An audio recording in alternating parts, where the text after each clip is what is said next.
Kelsey, and this is Dixie, and we're Love Hut for Life. We've now been living for 51 weeks in our homemade tiny home slide-in camper structure. Yeah, guys, that's right. It's been almost a year, and this week we've been traveling all the way through the Appalachian Mountains, finding awesome free camping spots, all of which big enough to fit a group because, as you can see, we're with our chosen family. I hope you guys enjoy this week just like we did. Make sure you like, subscribe, and leave us a comment below, because if you don't, we don't know you're watching us.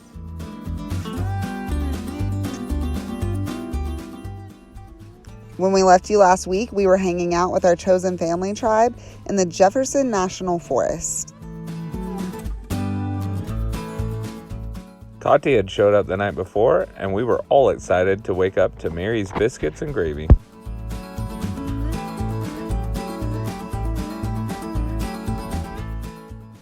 While Van and Shane got back to work on Zack's van, the rest of us had an incredibly relaxing morning, just hanging out by the fire, making music, and playing with the dogs.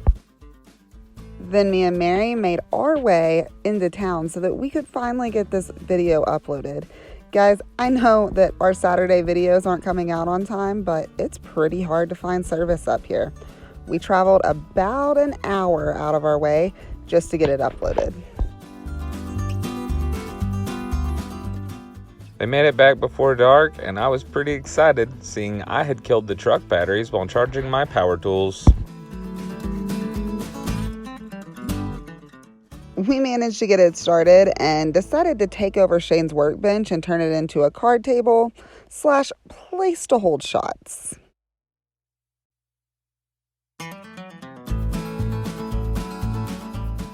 Kels jumped in the kitchen and made some sides to go with the pork that me and Joe had been slow roasting in our hillbilly oven all day. The next morning, it was all hands on deck, getting Zack's van ready to be turned in to his first home. Last week we began the planning phase of this ordeal. This week we were all hands on deck to actually accomplish it. The goal was to build upper cabinets that didn't rattle or vibrate, raise the countertop to where Zack could easily reach his sink and cooking components, as well as install a sliding refrigerator underneath the cabinets and plumbing components.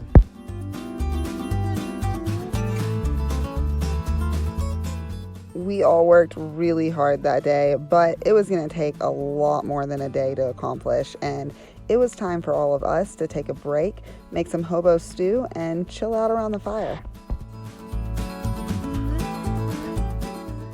The next morning, we all decided that we were ready for a change of scenery, no matter how beautiful that morning view had been.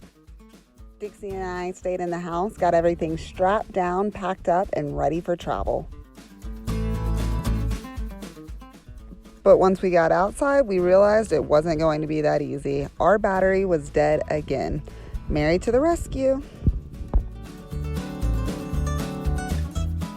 For anyone that's had the pleasure of traveling in a convoy the way that we have been, you know that when you stay in a place long term, it tends to be a bit chaotic, and the process of tediously packing up multiple different rigs as well as cleaning up after a construction site tends to take a bit of an effort, but it is all for the best to make sure that we leave no trace behind and the next group enjoys it just as much as we did.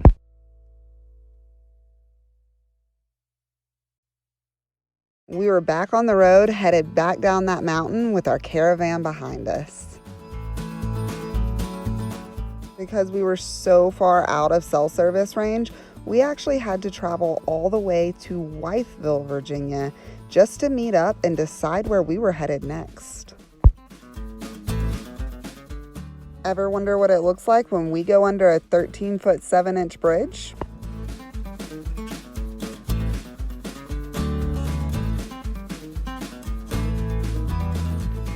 Daylight was fading fast, and we were all becoming very aware that the odds of us finding a place for us all to park our rigs was getting harder and harder.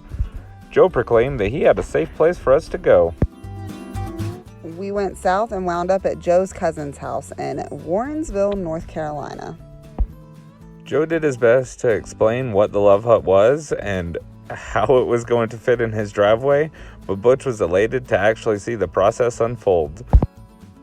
We were all excited to make a new friend, but it wasn't until the next morning that we realized just how beautiful this property that we were parked on actually was.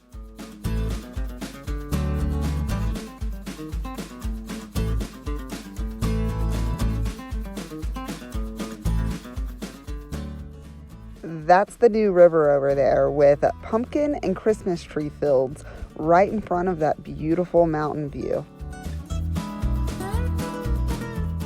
Joe's food truck opened for breakfast, and then they headed off to town while me and Kelsey got back to work on finishing up Zack's van.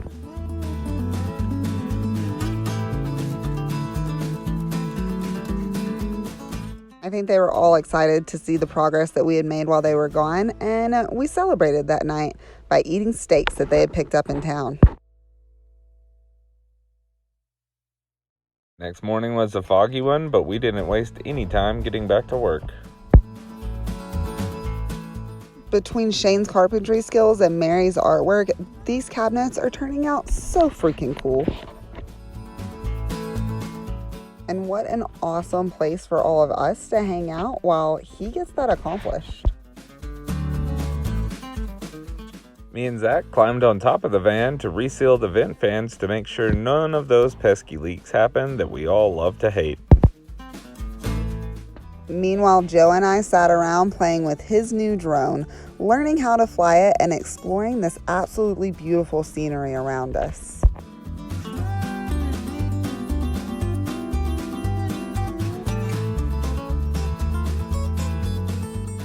When Butch got home from work, it was time for all of us to leave Shane behind and go explore it in person.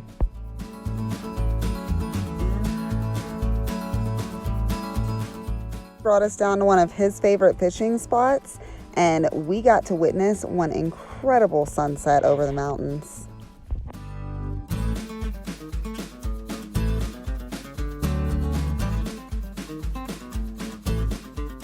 The next morning, I had just a few more touch-ups to make before this portion of Zack's van build was complete. He still has some staining and shiplap to go, but we're all excited that his home is finally coming to fruition.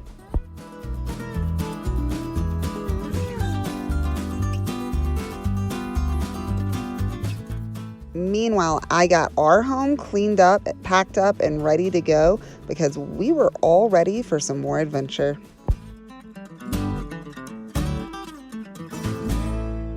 We were headed north, and Joe was headed south, so it was time to say our temporary goodbyes and all hit the dusty road.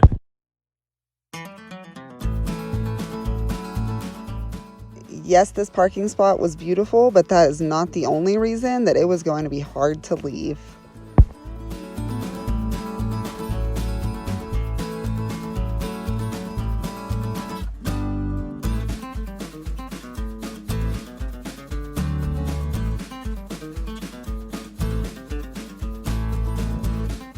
That hill is a lot steeper than this video lets on, and we chose to do an Austin Powers and make a 15-point turn so we didn't have to back down it.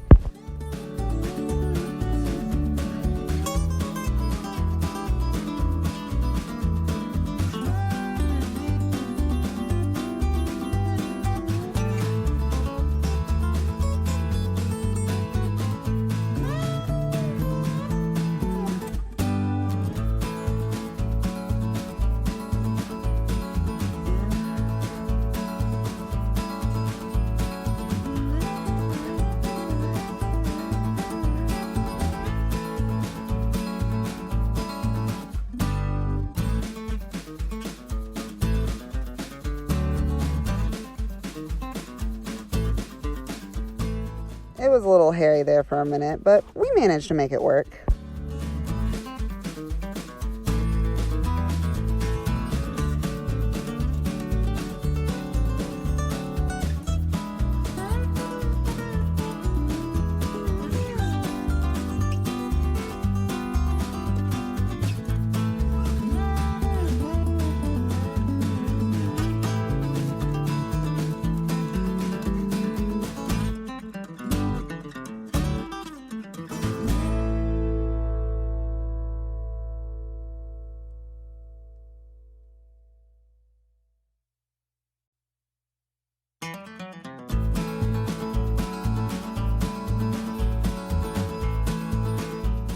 we beelined it back to the Virginia state line. But we didn't want to go back to that spot that we had named Creepy Hollers, so instead, we went on for new adventures up to the top of White Top Mountain. We made it to the top and found a spot big enough to fit our 3 rigs, plus one more that was on its way back to us. And then hiked 20 feet down the Appalachian Trail to catch one hell of a sunset.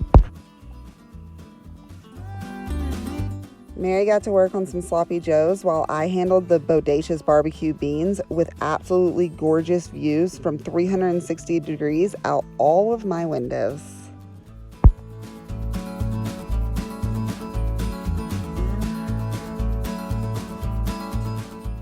Katya made it home just in time to make music around the fire and close out another week with our chosen family tribe.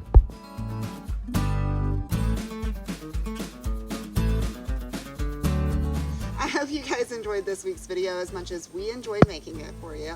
If you did, be sure and hit that subscribe button, like, and comment below so that we know you're watching. Also, if you're looking for a new way to support this journey, check out our Patreon page. We'll be utilizing that to buy new filming equipment such as a drone. Guys, we'll see you next week as we're celebrating our first full year on the road, but don't worry, this journey is not coming to an end yet. Bye, y'all. Peace out, guys. See you next week.